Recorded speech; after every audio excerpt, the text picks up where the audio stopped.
welcome back. Joe Blasco here on MUATV.com with our special guest, Mr. KevinHaney. We were talking about who influenced you, and obviously there were many people who influenced you.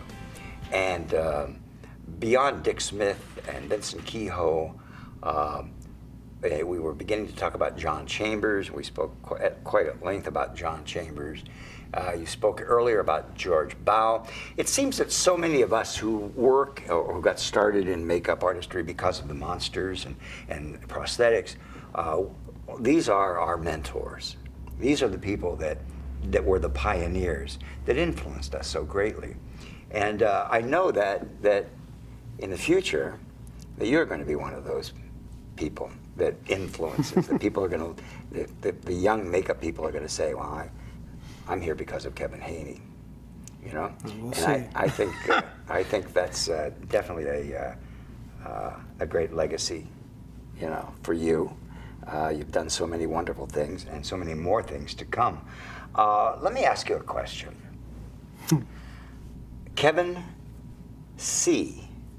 Haney. Mm-hmm.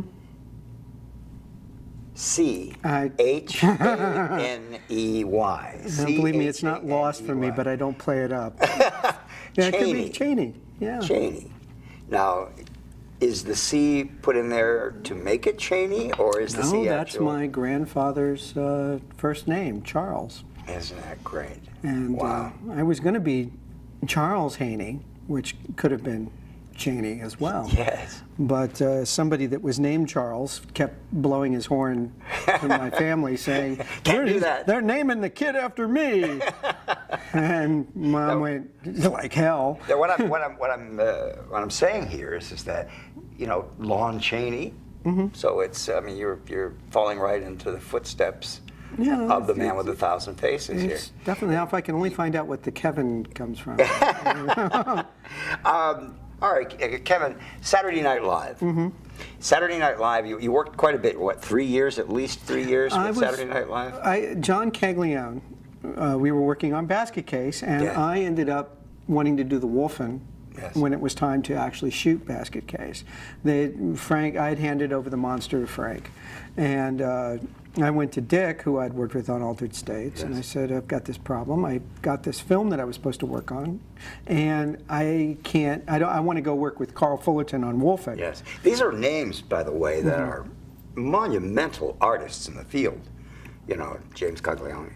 John Caglione, John Caglione, Carl Fullerton. There's, I mean, Mike Thomas and Bob Layton as well. Now, these fellows are mainly based in New York. They are in New York. They are based in New York. Yes. Carl comes out here with Denzel and other. Well, John Caglione has done so much. Carl Fullerton has done so much. So you're going on. So anyway, John was going to take it over, and he ran into some trouble. There was a baby monster that we were making, and John ran into some trouble. Well, anyway, I went to Dick, and Dick said, "Here, why don't you look through my files and find somebody to replace you? If you replace yourself with somebody as good or better, you know." They can't really argue with it. So I looked through and I said, "Oh, this guy's really cool." John Caglione. He had done a makeup on his wife, Helen. And I said, that looks really good. Let's get this guy. So I called John, said that I got his name through Dick. Yes. Can he do this? Well, he ran into a little trouble where he needed some help. We went in to NBC where he was on staff, and we ended up, you know, working for 2 days straight, making this baby monster and making the mold for it and everything. And he said, you know, you should be here at NBC. It'd be lots of fun.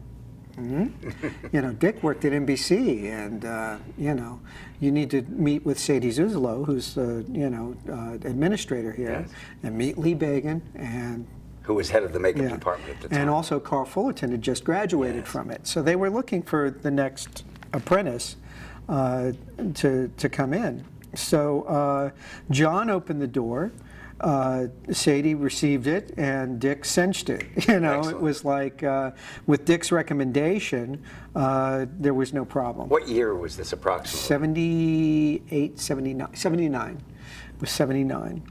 And I got on staff at 79, and one of the things that you had to do was do Saturday Night Live. And John was great training. Yes. Well, it was the only place that was doing live television, not live to tape, live. Right. You know, at 11:30, 3, 2, 1, live from Saturday night. I bet you that taught you speed. It taught us speed. In fact, a lot of people hate me to this day because you're I fast. went really That's so fast. great. And that's what comes from working in television. Yeah. This is what I found. When I first, because I worked mainly in television, 75% of my career is all television. And when I began working in film, I was somewhat taken back by the fact that everybody kind of took forever to do things, and I thought, well, these guys are awfully slow. But it wasn't really the makeup artists. It was the schedule. It was the schedule was so different in film that you had the time to take. But in television, bam, bam, you had to be there fast. We're also talking about a time when film, if you got 2 setups a day, that was a good film day. Exactly. And then when they started making TV movies, which was about the time I was getting into film, they had made like Star Trek II and other TV movies, and they said, why are we spending years making these films when we can make them in a month and nobody's going to care? And that was the beginning of the end for taking our time and doing this stuff. But the TV.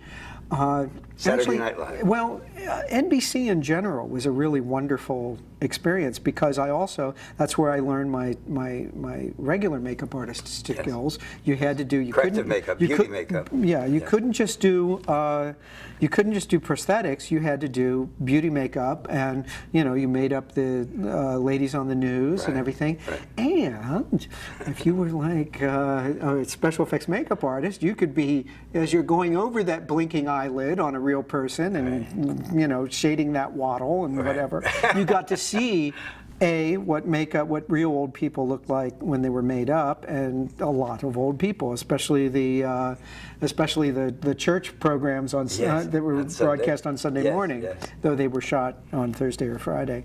But at any rate, there were a lot of great artists there. There was Richard Dean, Franny Kolar. Richard Dean is incredible. I have so much respect for that man. And Barbara Kelly, and all of these wonderful, wonderful makeup artists that were very open. Yes.